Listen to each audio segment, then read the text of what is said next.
So we go to Kevin between the glass. Okay. Well, I got the best email from actually one of my cousins, who said it was the first time he ever watched a game when all he cared about was what was happening in the neutral zone. He was just trying to catch a glimpse of me with Pierre McGuire. But if nothing else that came out of it was some incredible photos. And I had to wear the goofy helmet. Right. Uh, and the thing about it is, it's the only thing that NBC said. Obviously NBC and the NHL had some stipulations. I signed a waiver and so forth, but they said I had to wear a helmet. And it was weird. But the first thing that struck me about that, and I wrote about that today, it's about to go online, just sort of my personal observations, was all I could think of is I didn't want to walk in front of the Penguins bench and Sidney Crosby wearing a lid. I don't know why that bugged me, but yeah. Yeah, that's kind of breaking down the fourth wall there with you and the players. Yeah, it's a macho sport, and you just didn't want to be, and I understand completely. Like if I was in their position, I would make me wear a bucket too. But anyway, the Blackhawks, Troy Parchman, fixed me up with a helmet, and he had the Blackhawks stickers on it. So when I came out and I was talking to Tom McMillan right before I went on the ice, who's the vice president of the Penguins, I said, I'm really bugged that I've got to walk in front of your bench wearing this with his helmet. And he jokingly said, I don't think Sid will give you any grief for wearing a helmet, but he is going to give you grief for wearing a Blackhawks helmet. So with within seconds, he had the Dana Hines, the equipment guy for the Penguins, over, and they had a Penguin sticker, and they taped it, or they stuck it over the Blackhawks on one side. So I had an official neutral helmet. I had Blackhawks on one side, and I had Penguins on the other. But objectivity is back. Yeah, objectivity. But I tell you, that job that McGuire does is far more complicated than anyone imagines. He's like, his finger is literally on the button the whole time, and he has a button where he talks to Mission Control there in Houston, which is the trailer. And then he has one that talks. Like, all I could think of is that if I was doing his job, I would get it screwed up all the time. Like, what button to talk, and that's just not my personality. Number one, and secondly, part of his job is just schmoozing with everyone. Like, he talks to everyone. Like during the game, he'll call an official over, and before the game, he talks to all the players, and a lot of them just stop by for a visit. It's funny you say that, because it's like I've had discussions. I had a debate with somebody about this one time who thought he was too much of a schmoozer. Like that was I think a lot of people think that, and I mean, I've met him in person and never had an issue with him like that at all. But I think honestly, I think it's legit. I don't think he's actually, like, when he says this guy who's the assistant trainer for the Sault Ste. Marie's, he really does know all those people, and he does. By the time when we walked out on the ice, this is a true story. We were heading toward the ice. It's right before the warm-ups. First, he pokes his head in the Penguins coach's room. Then he stops by and says, "Is Sidney still out here?" He's looking for Crosby. He didn't find him, but he was looking for him. Then we're going out, and he sees Ali Mata on the bike, and he stops and chats with him. Now we're going on, and he sees the officials out stretching, so he walks over and gabs with them for a while. Now, this is before we got on the ice. This is in the 125 steps that it took for us to get from his room to the ice.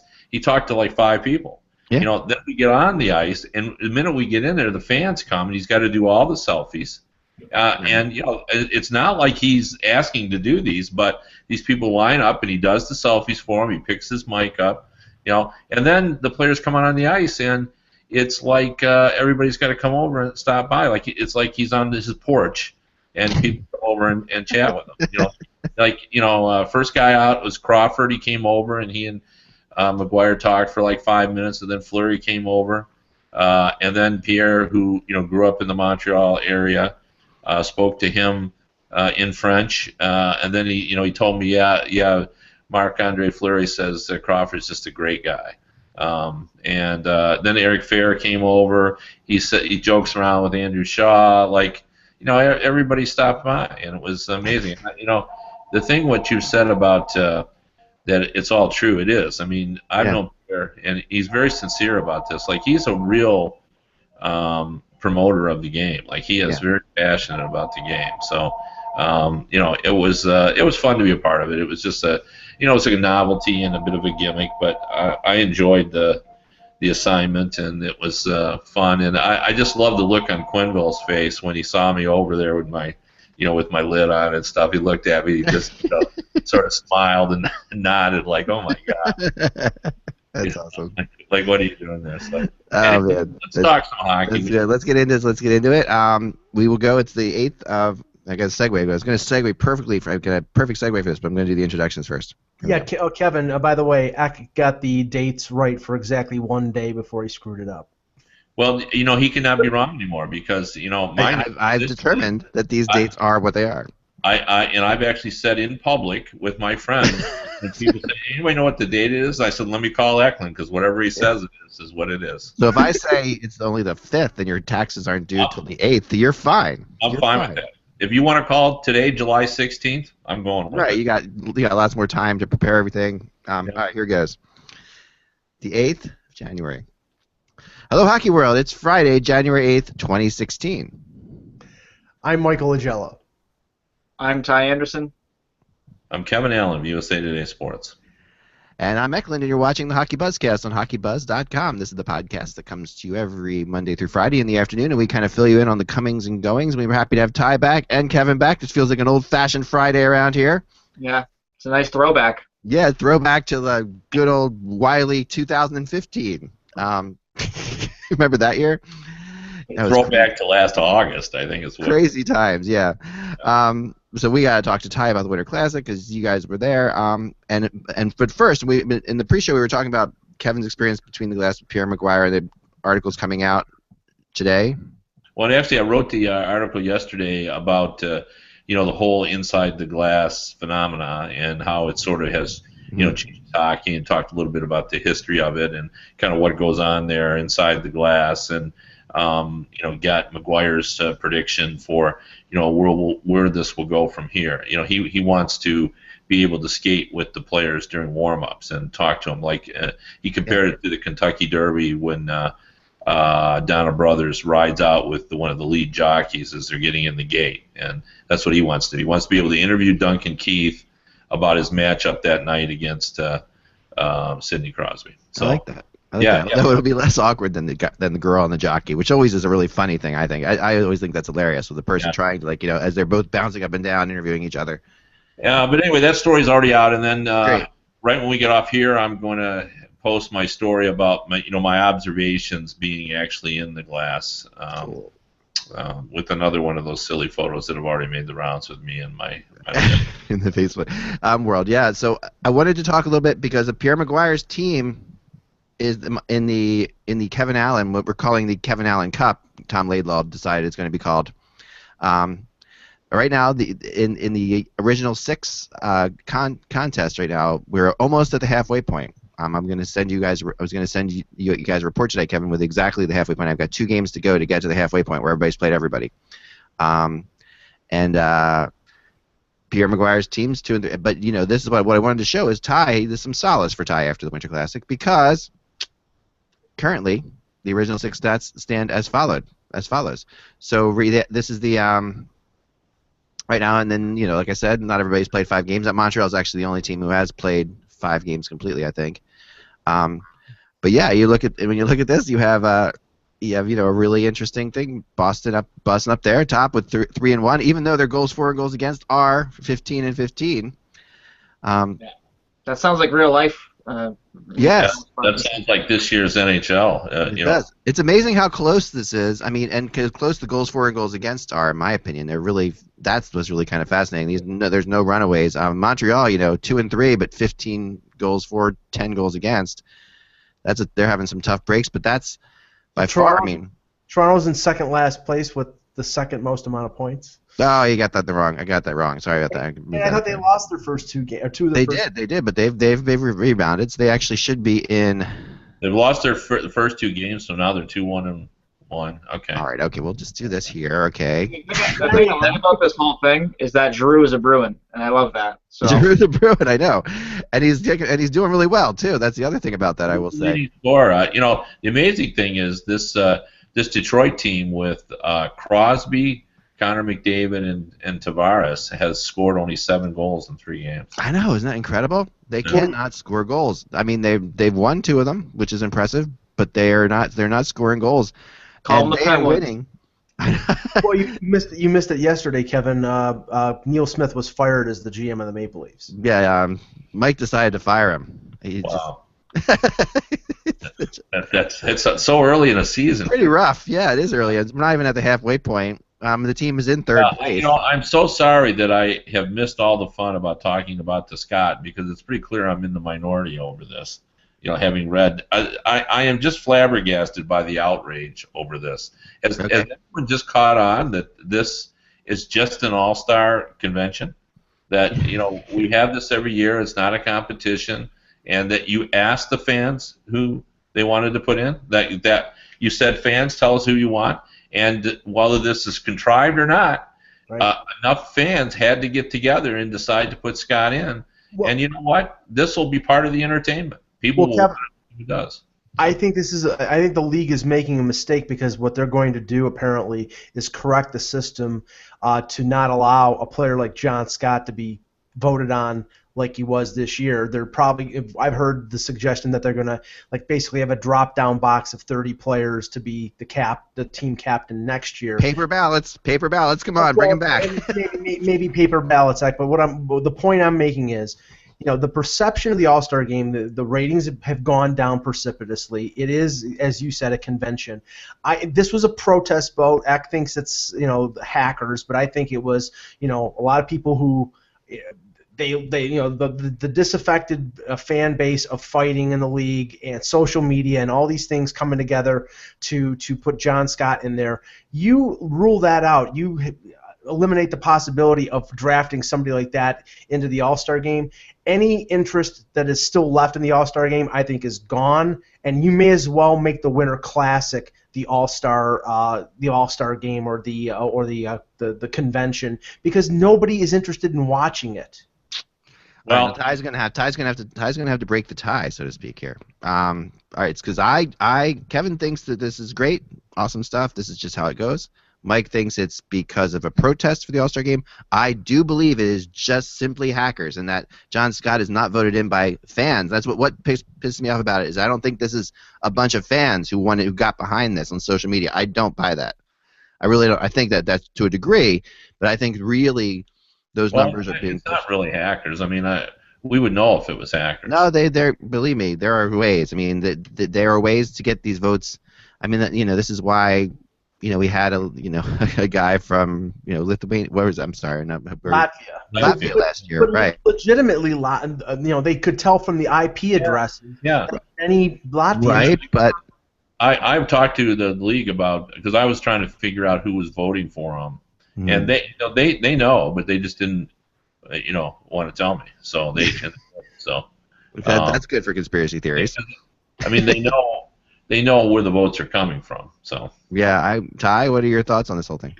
I mean, I think that you've had hackers before. I think that was an issue with when the All-Star Game was in Montreal that year. At one point, I think they said they had more votes for the Canadiens players than they had ballots in total. I think that was right. That was a rumbling they had out there for a while. So, I mean, this can happen, but I think at the same time, they looked at this new format, and I think some fans said, hey, you know what would be funny if you put John Scott out there? And I think, in the age of social media, that gained steam. Right. And everyone I knew was voting for John Scott. Everyone on Twitter thought that'd be funny. You put your regular lineup, and you got to pick one guy, and you go, all right, how about Scott? The fan doesn't care about that division or that player. May do that. And, I mean, I don't know. I just think that to go with, it's hackers, it's, I don't know. Do we have proof of that? I think the NHL easily could have said, because at a certain point they hid the voting results, so you couldn't see who was leading anymore. And I think the NHL, when they did that, they could have easily said, no, Scott lost to Kopitar, or Drew Doughty or somebody, but they didn't. So I honestly think that they probably have some accounting type firm counting these votes. Like a Price Waterhouse. Well, but the thing is, a few years ago when the Rory Fitzpatrick thing happened, there was a sizable block of the votes that were eliminated because they weren't sure of what was going on. But that's the thing. I'm the computer as a computer guy here. I'm telling you, they are getting more efficient at like every single hack could have a separate IP address, could be from a different city in the. I mean, this is complete. It is so possible to do this. I do believe in the power of social media usually, and I do think a lot of people like did vote, like Ty, you're saying. I think there's a lot of that happened. That's what I think happened. Yeah. Maybe that's it. I don't mean to be cynical. You know, the bottom line too is that the outrage that's being expressed to me is just ridiculous because it's really nobody's fault. Like people want the league to correct this. Well, there is really no correction for this because the all-star concept, basically it's outdated, and it's outdated because the amount of money that players are now being paid, it makes absolutely no sense, and their GMs and their team presidents don't want them either. For them to risk injury by playing hard in an all-star game. Right. Now, that's really nobody's fault. Now, and there's nothing that the league can do about that because the GMs don't want them to do it either. That's the other thing. John Scott actually wants to be in this all-star game, so we ought to let him play because there are guys who are going to be there who don't want to be there. There's a great irony to the fact that Darryl Sutter is his coach of all the people. Yeah, and I just think we've gotten carried away on this. Just accept that. I mean, we can't really get rid of the All-Star Game because it's such a big event for the cities, and the people who are there, and Eklund knows this because he goes to these games too. I mean, it's still a good time for those people. I mean, it's a great time. It's for the. Like I've said, it's always for the kids. Like to me, if you want to see who's having fun at the All-Star Games, kids are having an awesome time at All-Star Games. Well, the only thing is, like this year, the only thing I was looking forward to. I mean, I'm sure the people who are going to Nashville are looking forward to the fact that it's Nashville. It's going to be a good time. But I'm looking forward to the 3-on-3 and to see how that plays out. But the Scott furor has sort of overwhelmed any excitement towards the 3-on-3. Everything's focused on, oh my God, how is John Scott in this game? I mean, it's funny. Maybe I've just been out of social media, but I haven't really seen this furor that you guys are rebelling against. I haven't seen it on Twitter. I've seen it, being expressed by members of the media, the outrage. Okay. That's my problem because, I've read people that have said they've tweeted it, reporters or people who work for websites have tweeted, shame on the fans making a mockery of the All-Star game with the voting of John Scott.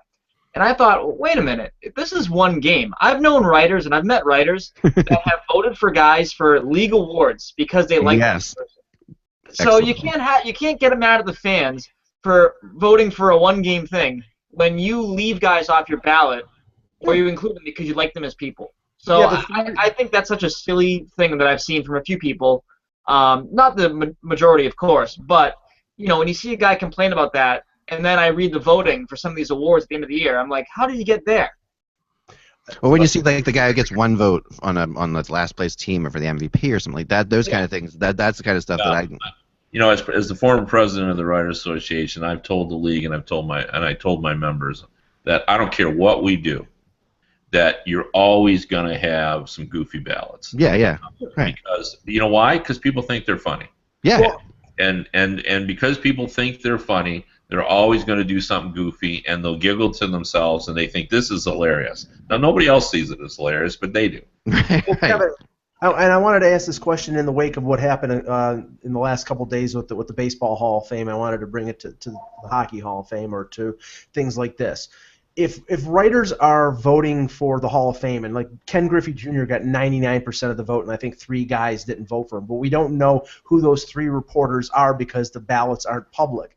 Would you be in favor of the ballots for an All-Star game or for the Hockey Hall of Fame being public, assign the name of the person and reveal who they voted for the Hall of Fame? Would you be in favor of that? I've been asked this many times, and the problem I have with it is, when I was president, I represented both sides. Like, I don't have any problem with transparency myself, but there are many reasons why people don't want their ballots, published. And I always try to be respectful of all that. And one guy in particular, I won't name him, who's a veteran writer, who says that in America, the secret ballot is a staple of American political scene. And he said, I really respect that. I want to be able to vote without anybody second guessing me. I just want to do what I want to do because I have that voting privilege. And I don't understand why I have to explain to the world why I voted that way. You gave me this vote. And so I'm sort of respectful of that. Like, I know the NHL was concerned when I was president about, us revealing our ballots because they felt that in some cities, particularly younger writers would feel pressure to. I think that's absolutely true. I mean, I think that that's 100% accurate. I mean, and I had this debate one time with Eric DeHashik and Damian Cox around dinner. We talked about this for a long time about the whole thing, and both those guys are sort of national. I mean, Cox he's a lead writer, but he's a national guy too, Yeah, and he's more national now, actually. Okay, so I think national writers, it's transparency is no big deal. Like that's what we do it anyway. Yeah, it doesn't matter, right? So, but Yeah. Ty covers the Bruins. He's in the Bruins press box. He deals with the Bruins all the time, right? So, and if it came down to like Bergeron and Pacioretty for the MVP, and you had to publish your vote as for Pacioretty, there's issues, right? Well, plus it cuts both ways, and let's get Ty to comment on this. But see, I argued that even if you didn't feel that way, that you go overboard the other way to show that you're tough. And that's the other kind of that's the old school writer. The old school writer, like Panaccio, would never vote for a Flyer ever. And it's sort of like in Little League, you had the Little League coach who always played his son, and then you had the Little League coach exactly. who was impossible on his son because he didn't want to show favoritism. And I think you can get both sides of that. So, I understand all sides of it. If it was left up to me, I think you just have to accept that there's going to be a very small percentage of goofy voters, just like we have in the political. There's people who vote for Roseanne Barr for president of the United States, again, because they think they're funny. And you're going to have someone who votes goofily, if that's a word. Is goofily a word? Probably. I call it a word. I can call Bates. I can name words. Yeah. So some are going to vote goofily. So I don't understand why. And the only reason why people want transparency is so they can yell and scream at those. People. Right. You're absolutely right. Ty, what are your thoughts on this? Listen, if it came down to Pacioretty and Bergeron, I think I'm objective enough to the point where I could acknowledge the stats and what have you, because I think that's. No, and I think you are. But what I mean, and I don't mean to like call you. I'm not trying to call you out your objectivity. No, I understand that. But what I'm saying is that I know what you're saying. You kind of work for the Bruins. We don't work for the Bruins necessarily. You don't get paid for the Bruins, but in a way, the Bruins are directly responsible for a lot of the information that you get. You actually do have to deal with them all the time. Yeah. Okay, and that's why I'm saying that's why I say what I say. No, I understand that, but I think at the same time there are players that I voted for because I saw more of them than I did the West Coast. You know, and that's a bias that I don't necessarily want to have, but I cannot catch every San Jose Sharks game, which I'd like to.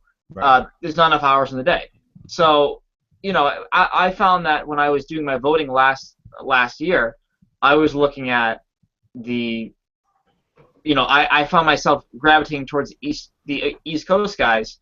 Right. When in reality, Devin Dubnyk was having a great season. I just didn't see much of it. So that was something that was an issue for me, I found. So you are aware of those things. I think as someone who does have this vote, and you want your vote to mean something. Yeah. That's really different than fan voting, I think, and it's that's very different than fan voting. Yeah, what is an NHL media vote? It's a glorified fan vote, really. We're looking at this supposed to be as the intelligent, we see everything, whereas the fan sees their hometown guy, and that's okay. Flip flopped in terms of power struggle. Like a fans vote, fans pay to be at the game, so the teams have to respect the fans.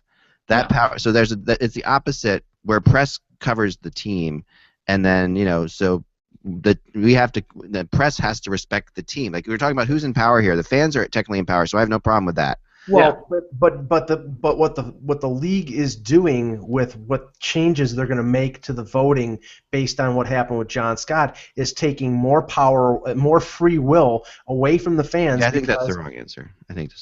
I agree with you, Mike. I think that's the wrong way of doing it. I mean, but that's, you shouldn't limit it. I mean, because they're going to in the I hope Kevin's okay and just hasn't like fallen down or something like that.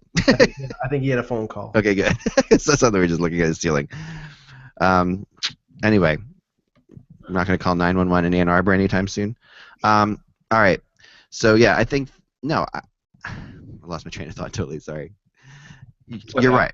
You're right about I mean the idea of just picking certain players that doesn't make any sense. I mean even in America you can write in your presidential candidates or whatever. Right, but by putting somebody as a write-in vote, you're basically eliminating them anyway, because nobody is going to go to the trouble of filing 400,000 write-in votes for John Scott or Ryan Reeves or whoever the I next. could find somebody in San Rafael, California, who could write a program that could write in 100,000 votes within an hour.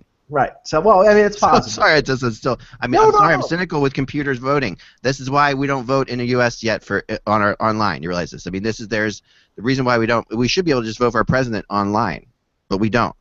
There still has to be. If you really want it to be fair, there are just so many. I can't stress enough how smart hackers are. Our site gets attacked every day by people. I mean, every site does, and the bigger the site, the more attacks. And we have like a full-time person that we're paying to keep this. This is, and you have to stay in front of them. They try to stay in front of you. It's that hard. So that's why I think this voting is so easy to hack. That's why I'm so cynical. Yeah, we have to pay a guy full-time to keep Eugene Melnick away from our website. That's right. The Ukrainian hackers. That's right. No, I mean, I look at this too. I mean, you have to look at this at the end of the day as this is for the fans. You look at the rosters that were named even after the fan vote. You have Taves there. I love Jonathan Taves. He's not having an unbelievable season like he has in years past. I thought there were other guys in that Central Division you could look to and say maybe this is where you put that guy in the All-Star game instead. But it's in Nashville. Chicago is probably Nashville's biggest rival right now. And so you want to have these guys there. You want to have Pekka Rinne there. You go to Bridgestone Arena, there's a gigantic picture of Pekka Rinne on the wall. There's no way he wasn't going to be in this game unless he was hurt. Right. Yeah, no, there's and I think Pekka Rinne did get in. I mean, and Yossi and I mean honestly, Yossi should have gotten in over Shea Weber probably this year, but you're not going to not have Shea Weber in it either. It's the same kind of thing. So yeah, there's a reason that one of the defensemen was moved out and the other two are still there. It's not. That's the bottom line. I mean, they have so much depth, and they made a great trade. Let's get into some rumors as well. Well, Kevin's away. Hopefully, like I said, I think he's fine. Did you see him leave? I didn't see him leave, but I'm assuming. I'm sorry. I'm not trying to freak everybody out. I just wanted to make sure. I'm just going to text him. Anyway, while you're texting him, I'll talk about something that I saw last night. That Ty, I watched the Maple Leafs LA Kings game. And I'm not overestimating the impact of a LeCavier Luke Shen trade, because those are just supporting pieces. But right now, after watching the Kings, and I've watched the Kings maybe 4 or 5 games this year. There's Kevin. Thank goodness. Sorry, Kev. Sorry, yeah. We didn't see you leave, so I'm like, did he just? I've had these nightmares of one of us like just passing out on the air. Yeah. So I didn't see you leave. I'm like, Anyway, sorry. Good. I'm glad you're back. Continue. After watching the LA Kings last night, to me, they're the favorites in the Western Conference. They are just such a heavy team. I mean, very skilled, very tough to play against, big. Quick is playing great. Yeah. I mean, I think they're back to where they were a couple years ago. I mean, whatever happened last year has been corrected. The Lucic is playing really well. They got Shen in this deal. He fits in on the bottom pairing. LeCavier got an assist in his first game playing fourth line. They're scary, and I think they're going to be really tough in this postseason. Yeah, Jeff Carter's back. That's another thing, right? So he's such a big factor for them. Well, I love the Kings too. I think but I do think to me the Blackhawks are still the team to beat. I think everyone's gearing towards the Blackhawks. I agree. This Nashville move happens because of the Blackhawks. Like I said, clear. This is and this is one of the issues I have with what's going on in the Western Conference. I think what's going on in the Central Division and the Atlantic Division and the Metro Division. This is why you need parity, because it forces I'm going to so debate you on this. Continue. Go ahead. It forces every general manager to be on the top of his game and to be aggressive. And now what we have in the Pacific, and I just was on Vancouver radio and we were talking about this. Like the Vancouver Canucks don't know what to do, but because the Pacific is so forgiving, they do nothing. You know, they just sort of, well, you know, we got a shot, we're going to make it, and you know, the reason why, and you just pointed out, the reason Nashville makes this deal is because it's tough in the Central Division, and they have no offense. They need a better offense, so they were forced into doing that. So I think the parity, what it does is it forces you to you know, to try to keep up with the Joneses because everything is so tight. And in this case, the Nashville kept up with the Joneses by trading Seth Jones. But yeah, and I think the Pacific, because it's so easy now, everybody in the Pacific, there's really no need for anyone to do anything. The only reason the Kings did something is because they're competing for the Stanley Cup. Well, the funny thing is that, you know, laughingly in a way, Arizona is right now in the driver's seat in the Pacific. I mean, they have 44 points right now. They're in second place. Not to say that a 3-point gap is going to keep them, you know, in the right. You know, it's not. You can overcome that. But right now, they're at 44, and then the rest of the division is 41, 40, 39, 38, 37. I mean, it's so tight. Edmonton can't be a dump team. San Jose can't be a dump team. Neither can Anaheim. All these teams are in it. And if it stays like this going towards February 29th, none of these teams are going to be sellers. Most of them could be buyers. All right, let me debate this, okay? Okay. Let me win you over to why I think it's better in the NHL. Teams get better with dynasties. Like I was about to write a blog on this today. The reason the Central Division is so good and all those teams are so good is because they have to be good to keep up with the Blackhawks, and that fact, that why the Pacific is so mediocre is because all the teams are so even, and the evenness allows these teams to not be aggressive, allows them to not do anything. So to me, I'm exactly opposite with you, Kevin. I think that when you have a dynasty, the whole league gets better because Nashville doesn't want to trade friggin' Seth Jones, but they have to trade Seth Jones.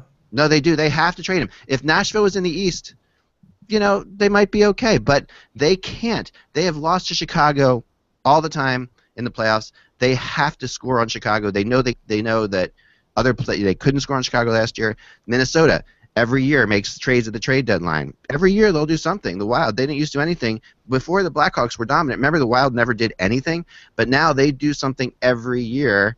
You know, whether, you know, last year I forget who they got, but every year they get somebody. And to me, the problem with the Atlantic, again, the Atlantic Division, right? I still want to call it the Northeast, but the Atlantic Division, right? Is the problem with the Atlantic is the fact that there is no dominant team. And now the Bruins have been, but the Bruins have fallen back into the pack, right? So now Montreal is.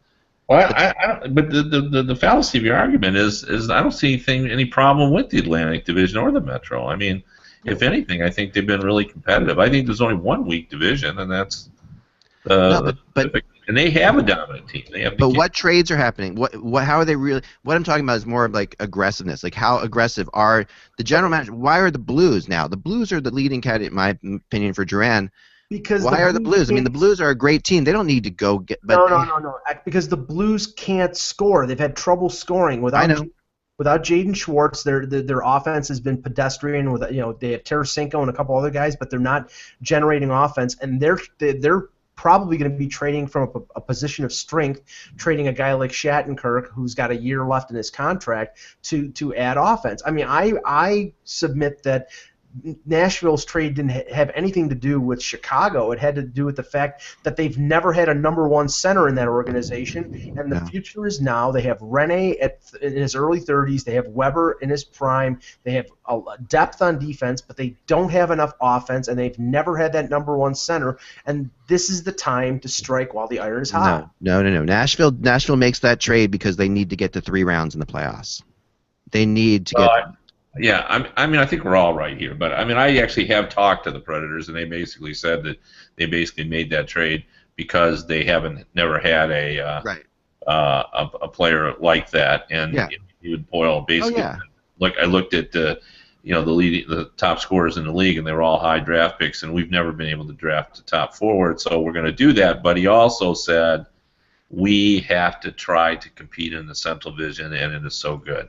There was no mention of the Blackhawks, but I understand. I mean, what you're saying is, and it's hard to argue this point, is that when you look at the top teams in your division, they set the standard, and you got to keep up with those teams. So, and I also think the league is better when it has dominant teams.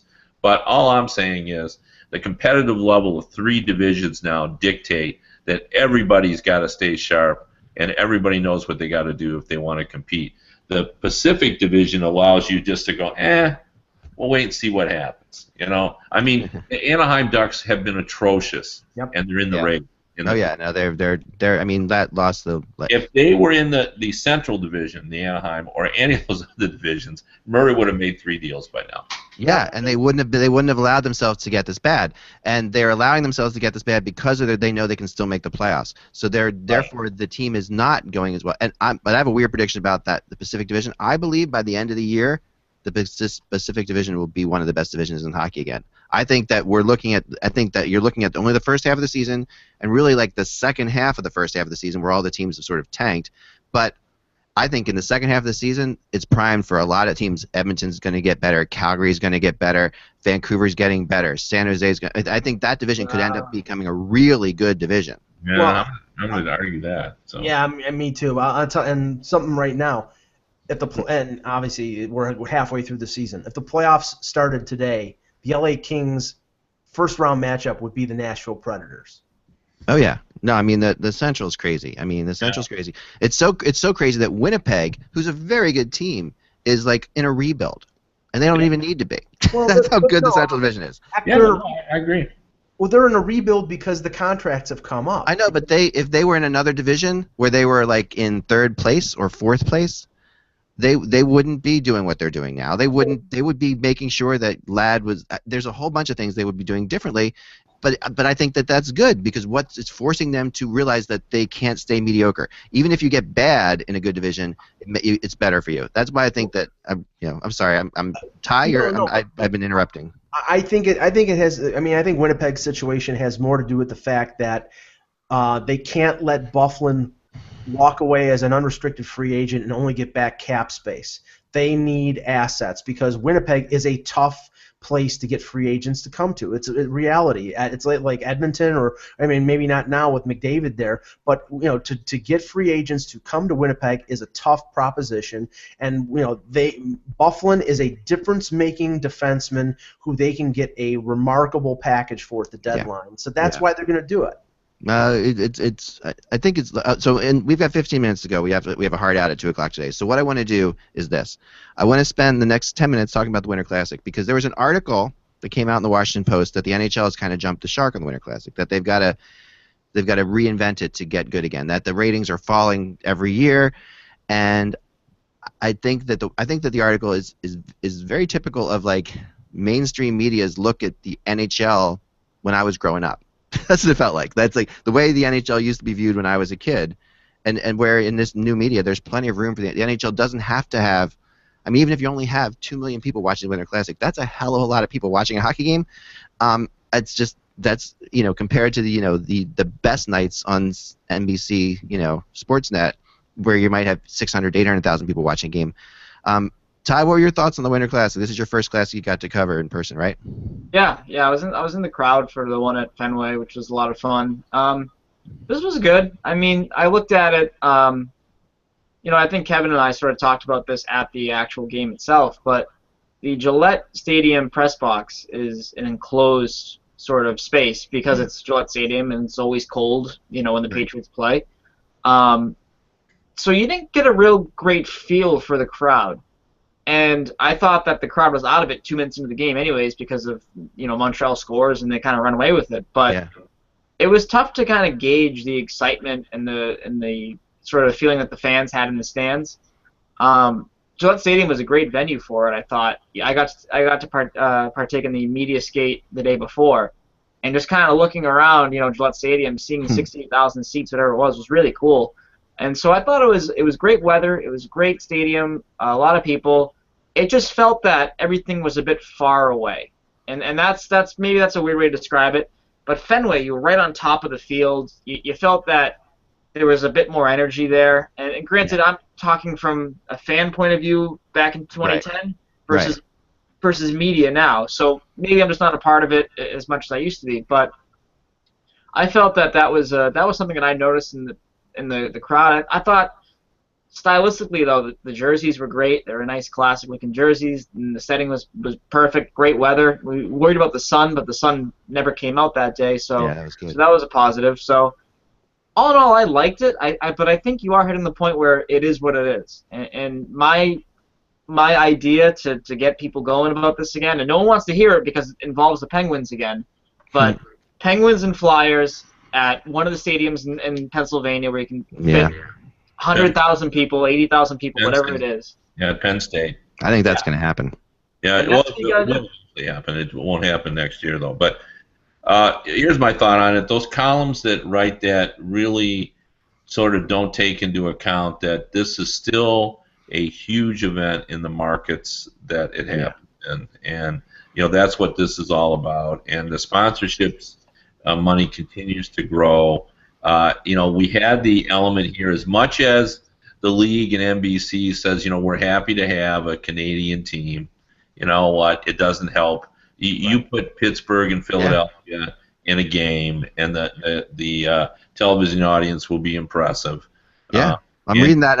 Executive D says, well, it dropped 200,000 over the last couple of years, and I'm like, well, that's because one of the cities isn't America. I mean, if you take one of the cities, you're easily over that 200,000 back. No, yeah, that's exactly right. And the other element is, let it snow, baby. Let it snow, and people on Twitter they'll spread the word, and everybody will pop in to watch snow machines. We need to bring some snow machines down from Okemo and just start pumping it out. Yeah, and I think Toronto as a Canadian market is better than Montreal for whatever reason. Maybe because the Montreal fans all go to Florida, and Toronto fans are spread everywhere. But I still think it's a great event, and I think it still has plenty of legs. And I think next year, I think they're second guessing themselves a little bit about going to Toronto next year. But it's tough. I think Toronto's going to get a game for sure. But now the idea of a Winter Classic, and I do think we are going to see Pittsburgh. We might see Pittsburgh and Philadelphia next season, although I don't think it'll be quite yet. I think it's going to be in one of the cities, in the city, the stadiums there, because they want to have it actually in the city. But at some point, we are going to play Pittsburgh and Philadelphia at Penn State. Well, the argument, and it may be a valid one regarding Toronto, and it may be valid in terms of a New Year's Day or January 2nd game, whatever it is that next year Toronto, in that same time frame, is hosting the Grey Cup for the CFL and the World Junior, and that would mean that the World Junior is being held at the same time as the Winter Classic in Toronto. I know that the medal round would be in that's Montreal. A lot of people. That's a lot of stuff. So maybe they get a game, say in February, or later on. But and maybe it's the Heritage Classic, maybe it's Montreal, Toronto, something like that. Maybe it's a U.S. city. I don't know, but that might be a mitigating factor in terms of them getting the Winter Classic. There's a fun moment for me when I was watching someone on Instagram post a video of them in the stands. And it's the difference between seeing it as a fan and seeing it not. Obviously, the difference. I was at the first one, which was a big football stadium where you were enclosed behind glass, and I got that exact same feeling like you're in the world's the biggest super box you'd ever be in, and you are separated. You don't feel the cold, and also you're not drinking. Like the fans are absolutely out there, and they were all having a good time. And you go to one of them and it's typical Montreal, Boston, no Krejci, no Marchand, and they get Gallagher back. That's all I have to say. Yeah. And that was it, right? So. Well, I think you got to get St. Louis involved in this game. You got to have St. Louis, the Blues, involved in the game, whether it's in Missouri or not. And that's tough because the only way that I think you're going to get the ratings you want by putting St. Louis in it is putting Chicago in it again. Yeah. You got to think the Blackhawks are probably sick of being in these games at this point. Well, they are sick of it, but that doesn't matter. You got to put them in anyway. Yeah. 'Cause, like, Yeah. Ty's right on the money on this, and there are still some great venues that people would tune in to see. Like Colorado. we want to go see hockey Mile High because there'll be oxygen on the bench. That'll be big. People want to see that. We want to see the Golden Arch in the background, not the Golden Arch. What arch? The Gateway Arch. In the background. We want to go to Notre Dame. We're going to see Chicago Blackhawks play and Touchdown Jesus. The whole. We're going to play at Lambeau Field for sure, and on the frozen tundra. You got to play an NHL game on the frozen tundra. That's just a given. How about Detroit and Columbus at Ohio State? That would work, but I think we're going to go to Comerica Park first. We're going to see a rematch of Detroit and Toronto probably at some point, and at Penn State. I mean, we are going to definitely see at some point Penguins, Flyers with 110,000 people at Happy Valley. I also heard the mall in Washington D.C. on the mall there, and I don't know how they would temporarily put some seating in, but they've talked about non-stadiums too, like Central Park, the mall or Central Park, and or Red Rocks. There's some cool places you could do this. I mean, I do think because there's a lot of talk around here about this happening, because next year there will be the World Junior Outdoor Game at Ralph Wilson Stadium, which will coincide with the 10th anniversary of the Winter Classic. You could have Buffalo hosting another one next year. That would make, or for 2018. That would make sense. An outdoor game, not the Winter Classic, but an outdoor game. I would like to see McDavid versus Eichel in an outdoor game. Just throwing that out there. I think that would be fun. I mean, at some point, like even some remote locations, like I've joked about, go to Mystery Alaska. I love that idea. And I would put one. You go to the places where you're most likely to get snow. Aspen, and just create a rink and charge $1,500 a ticket, and it'll become the who's who's. But make it a made-for-TV event. There's still a lot that can be done with this. I don't think it's run its course. Yeah. I think people who go do it don't feel the same way that the headlines in the Washington Post say, that it's on the decline, that they've jumped the shark. And I did, being in the Patriot Stadium, I walked out. It was dark, and there were people still partying. That to me, that's what the Winter Classic. I was there at 9 o'clock in the morning, 8:45, and there were people already tailgating, and it was $50 to park there. So. People get into it, and it's a big event in the city, and it means a lot for the league in terms of finances, and a lot for the area in terms of finances. I want to see, when they, I can tell you this cool little tidbit about being at Gillette Stadium. I walked by Patriots players. I shared an elevator with Julian Edelman. I walked by Belichick, and I was like, "This is so cool!" Like the sports worlds were like colliding. It was really that was really cool. At one point on New Year's Eve. Where the media entrance is, to the right, there's the Patriots practice field. So the Patriots are practicing outside on one field, and then you get in the press box, you look out towards the ice, the Montreal Canadiens are practicing out there, and it was like, this was a really cool sort of moment, I thought, and so that was nice. No, and Ty's right. I mean, at one point, Condon was talking about getting a Brady autograph on his helmet, and someone said, "Well, did you get to meet him?" He goes, "Well, no." He goes, "It's not like they're going to invite a Canadiens player into their dressing room."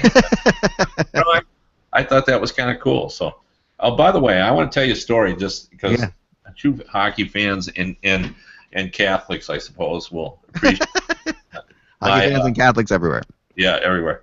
A lot of them in Quebec. You're good. One of my cousins, who lives in Chicago but is a Detroit Red Wings fan, has a new daughter who's going to be baptized, and is going to be baptized through the work of her godfather, with water that was once part of the Joe Louis Arena ice. Got somebody to get some off the ice, and they put it in a ice chest, and it's gone now to Chicago, where a priest has blessed it and turned it into holy water, and she will be baptized with wow. Does it have pieces of octopus in it as well? Yeah, all right. No, That's I amazing. don't know about that. So. That is so cool. But they actually checked with a priest to make sure that was legitimate, and he goes, "Oh, as long as it's blessed, it doesn't matter where the water As came." long as it's water. It doesn't matter if it's got a little of Gordy's blood in it or not, you know? I like that. That's great. That's an awesome story. Finally, rumors, real quick before we go, because we have 5 to go. Okay, I still am hearing, for what it's worth, that Hartnell for Colin Wilson could happen. I heard somebody yesterday talk to me about it. I got a call in the morning about it. And I still am hearing that now it didn't happen, of course, when the trade went down. I asked why not, and what I was told was that you had sort of a situation where they definitely wanted to get those players into town. Johansson, Suter, they had to get them in. They wanted to have the press conferences. They wanted them to play tonight. All that. Yeah, mute yourself, Mike. That was good. Actually, took away the echo. I don't know why. Yeah. So to me, I still think that could happen. Kevin, thoughts on that? Well, it makes some sense. Colin Wilson has been inconsistent for them. He's a player that's very frustrating, and Hartnell's a money issue. And he obviously played under Laviolette. He was very popular when he was in Nashville before.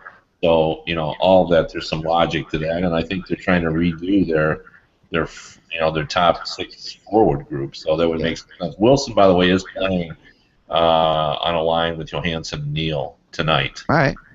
So they're going to start there and see what. Maybe they get him going, because it would be great to get him going. The other thing I heard is Cody Hodgson could be bought out by the Predators in the near future.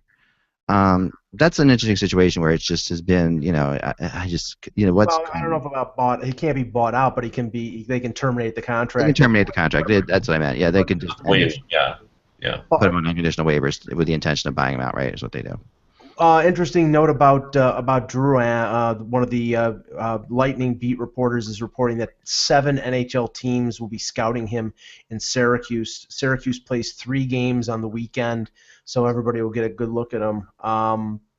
I think there are a lot of teams out there that would take a stab at him, but apparently what Yzerman is looking for is he's looking for a young defenseman who's locked up for a significant period of time, and I don't know how many teams are going to be willing to do that for a guy who hasn't really made an impression at the NHL level yet. They need a right-handed defenseman badly. Yeah, Tampa does. Yeah, and to be honest with you, Drouin has poked the wrong bear. You poke Yzerman. Yeah. Not a guy that's gonna say, oh my gosh, what am I gonna do? This is gonna be disruptive to my team. He's gonna take his time, and hey, look, if the offer's good, he's gonna trade him now for sure. Yeah. But if it's not good, Drouin has no leverage, none whatsoever. He's an entry-level player. He hasn't really proven himself. He could be more valuable this summer than he is now. When he hasn't. Now everyone's wondering is he where's his head at and so forth. And you can bring up Turris and Sagan all you want, but right now people are trying to buy low, and I don't see Yzerman moving him. And the Atlantic Division now is so tough. Like, you got Detroit that's really picked up the pace. Your expectation is that the Lightning sooner or later are going to wake out of this Stanley Cup final hangover that they have. And Boston's been a much better team, as we all know, than anyone anticipated. And Montreal still got a good record, and Ottawa won't go away. This is a tough division. So, all of that suggests to me that, Yzerman, even though he's feeling some pressure, you would think, I don't think he's going to act hastily. And Michelle Therrien reported that Carey Price will be out till after the All-Star break. So I don't know if that affects Mark Bergevin's blueprint. There was no way they were going to let Carey Price play in a 3-on-3 All-Star game. No, he wasn't chosen anyway. I know he wasn't chosen, but I think that's part of the reason he wasn't chosen too. He had a good enough year for the little bit of time he played. He was definitely an All-Star. Come on. Right, but with the injury problem, I'm just saying it's getting now almost 2 months. I mean, that's and we don't know. Yeah. Obviously Montreal is not going to let him come back until he's as close to 100% as possible. But Montreal is continuing to fall in the Atlantic standings. So we thought that they were a lock for the playoffs, and now it's a little bit precarious. I proposed my idea, by the way, to Yager about that. I thought because he doesn't want to play in this thing that he should actually that he should just say, as captain, I deem myself assistant coach and place Barkov on the team. And I said, just do it. Just do it on just do it on Twitter. Just no one's gonna. You're Yager. You can do whatever. He's like, oh, the NHL doesn't have a sense of humor. Yeah, Yager. You're Yager. Do it. I think that would be such a great thing. I think that would be awesome. You can go in there and he's got Golan as his coach. He can assistant coach. It'd be great. But it would be better if he showed up with Barkov and right. just showed up and sort of introduced him to the crowd and then said, right. Yeah, wouldn't that be awesome? I mean, what a great story, because Barkov's the obvious pick beyond Yager, right? So, I mean, beyond Luongo, but there's a whole thing. So, and Luongo's already on the team. This is a great picture to end the show with. You guys saw this, I'm assuming, but if you didn't see it, you have to see it. Brian Johansson and Seth Jones ran into each other at the airport. Yeah, but by the way, somehow this has been misreported. This is okay. Like it was happenstance. They ran into each other. He came in on a Predators charter. Okay. And Johansson was being picked up. Oh, so okay. He would not, even though it was not arranged, it wasn't. They just ran into each other. They were getting on. Oh, okay. It's not as good a story. Yeah, he was getting off on the plane, but it's been. I mean, I keep seeing it everywhere, but he was. It's getting such a off. great picture, though. It's such a cool picture on so many levels. They know each other, and I've heard rumblings that Johansson is going to, because they know each other, obviously. And Johansson is going to live in Seth Jones' home, I hear. Well, didn't they play on the same junior team? Yeah. Portland, right? Yeah, Portland, right? The Winterhawks, right? Johansson's going to live in Jones's apartment, and the only reason that Jones can't live in Johansson's is because Johansson has a roommate. Well, that's not why he can't, but I think that's why he chose not to. Yeah. Anyway, tonight they get going. I can't wait. I mean, it's going to be must-watch TV tonight. Also, McDavid returns tonight, right? So, is tonight McDavid's return? Mike, you're muted. I hadn't heard that. I thought I heard. Well, maybe I'm making up stuff. Yeah, Sorry, I hadn't heard that either. So. I mean, I think I would have heard that if it was going to happen. Okay, I got to run, guys. All right, talk to you later, Kevin. Thank you so much. See you later. Guys, remember, without the buzz, it is just hockey, and we will be back on Monday. Have a great weekend.